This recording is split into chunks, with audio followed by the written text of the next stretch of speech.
Mazraoui, remember, new signing at Manchester United. Very turbulent first few months. Comes in as a Ten Hag signing, played with Ten Hag at Ajax, went to Bayern. Bayern moved him on to Manchester United. Ten Hag gets the sack. All sorts of issues. Amorim comes in, played in multiple positions, right-sided centre-back, left wing-back, right wing-back, and throughout the whole lot, for me, has been one of our top 5 players this season. Ridiculously consistent, very much a 7 out of 10 in a lot of games this season, and very rarely dipped below an average performance. So I think with Mazraoui, for a first season in this league, experienced player, been very consistent for us. Yes, there has been 1 or 2 bad games, but how much has that been because of being overplayed? I would say, I mean, I can't give 7.5s, and I'm sorry, I can't give that. Like, you can, I can't. Because I think when you look at Manchester United this season and when you look at where we are, then for me, I just think that, you know, we're having such a shocking season. I would say somewhere between 6.5 and a 7. But because I've got him in my top 5 players this season, I would give him a 7, 6 being average 7. Now, what I forgot to do is give you the Manchester Evening News on the last 3 players. So they gave Onana a 5. They gave Binder a 5, saying fortunate to play for United, but he was the hero of the FA Cup game. Injury denied him more starts. They've given him a 5. Dalot they gave a 4. Always available, but has struggled to reach the heights of his first few months under Ten Hag. Does not offer enough in attack when he's now doubling as a winger.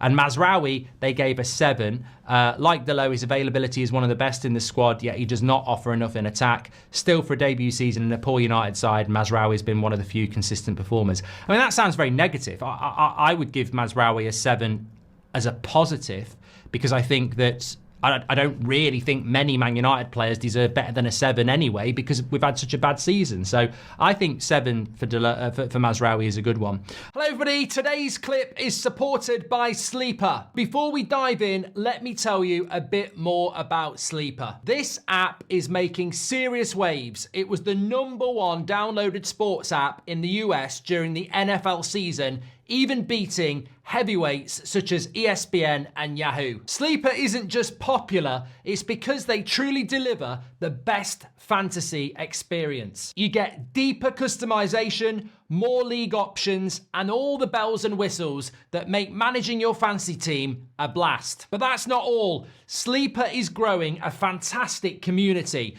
with several million people using it daily for their sports fix. Sleeper has a broad appeal and is genuinely built for everyone. So, if you're looking to up your fantasy game, make sure to check out Sleeper by clicking the link in the video description. Trust me, you won't regret it. De Ligt. Now, this is the one. I haven't read why he got a 5, but let's have a look. So, Manchester Evening News on De Ligt. Had his best run of form of late after an unsteady first 6 months in the side. Looks more assured in the Europa League than the Premier League. 5. I mean, this is why the mainstream is dying. This is why, you know, going to university and getting a blue tick as a journalist doesn't mean you know what you're on about. For me, if you've given De Ligt anything lower than a 6, you just don't understand football. And that's a very, very, very blunt assessment. But there is no way he's been below average. Absolutely no way. I absolutely challenge anybody in relation to De Ligt. Whoever it is, let's sit down, let's have a chat, and bring your weapons of your choice, because you're going to get beat. Absolutely beat. He's had his best run of form of late after an unsteady first 6 months in the side. Unsteady. Okay, so when we played against Arsenal in January, and he, you know, had that amazing block but played fantastically well, that was unsteady, was it? Like Mazraoui, he's come into absolute chaos. Like Mazraoui, he's gone from a back 4 to a back 3 under a manager that, you know, didn't actually buy him. I think De Ligt, for me, is easily above average 7. I'd give him a 7. You could go higher, but a 5 is criminal. I mean, I just don't.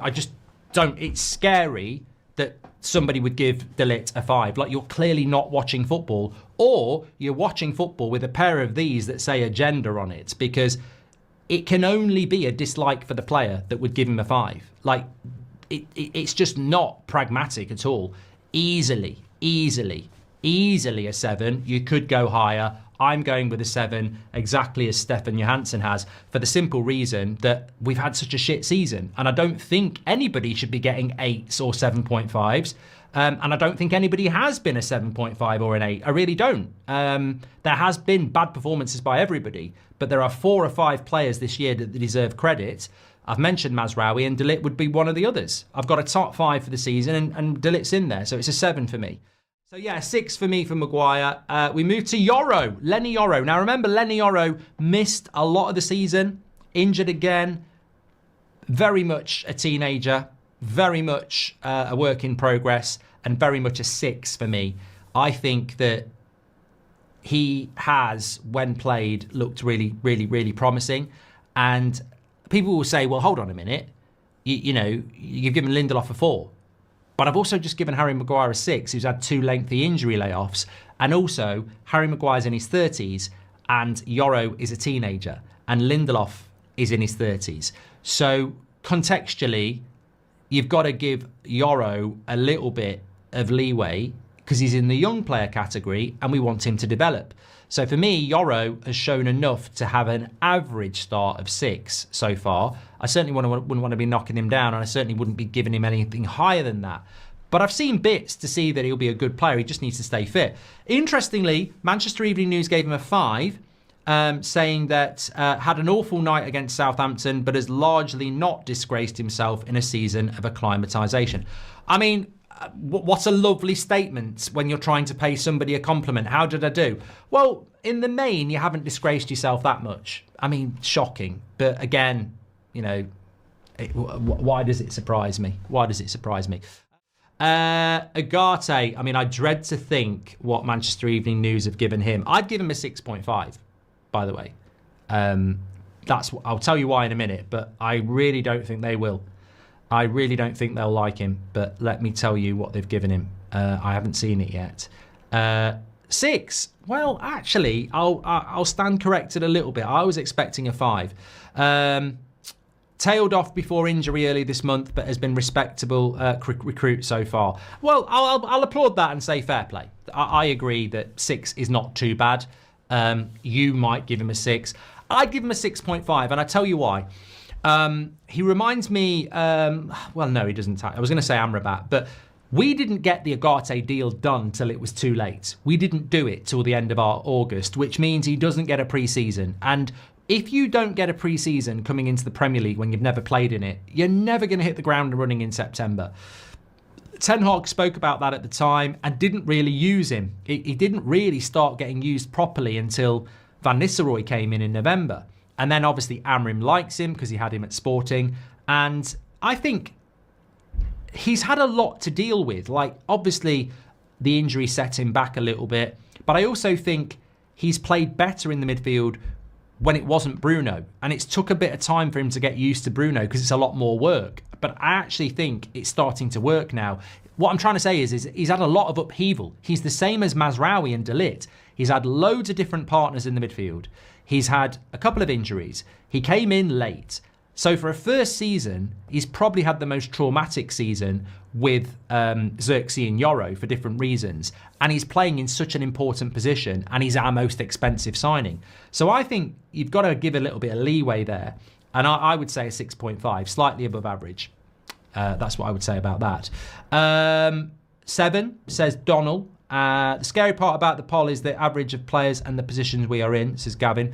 Well, that's why I don't want to go too high, really. And I agree with Savage. I love his passion as well. I think, you know, when you think back to some of the games we've had this season where he really does get involved, definitely. I like that. Xerxes a good one. I'm interested to see what you think about this. I think Xerxes, for me, what did they... I'm very interested to see what they'd give him. I reckon they'd given him a 6. 5? 5? Showed laudable character to recover from his 33rd minute removal against Newcastle. Not the player United needed, but has found a role in his system and has merit of one of the 2 number 10s for the run-in. 5 out of 10. I think that's a little bit harsh. The lowest I would go with Xerxes is probably 5.5. I feel like he's slightly below average, but not 5. I wouldn't say poor. Yeah. I'd probably lean towards a 6, because if we're saying that Bruno's not had a completely great season but he's doing really well at the moment, then I think Xerxes is the same. Yeah. I mean, remember he scored against Fulham at the start of the season.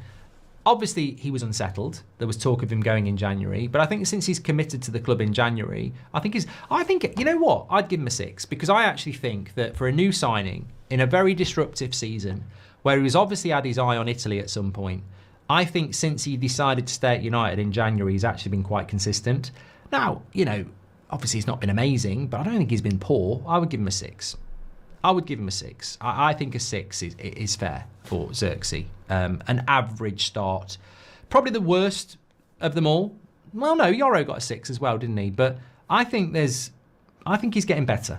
And I'm quite happy with all our new signings, so I'm not going to give him a 5. I'm going to give him a 6.